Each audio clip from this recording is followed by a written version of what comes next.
பந்தம் யாரும் இல்லை, சூழும் ஜனம் நல்லதில்லை, உன்னை என்று இவ்வுலகில் வல்லதொரு தெய்வம் இல்லை. தடுமாறி திருக்கோயில் வந்தேனம்மா, அம்மா ஜெகதீஸ்வரி, உந்தன் குழந்தை எனை ஆதரி.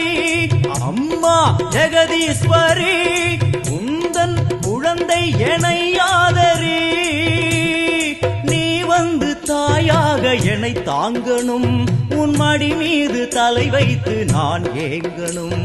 சலனங்கள் இல்லாமல் மனம் தூங்கணும், மனம் தூங்கணும், மனம் தூங்கணும்.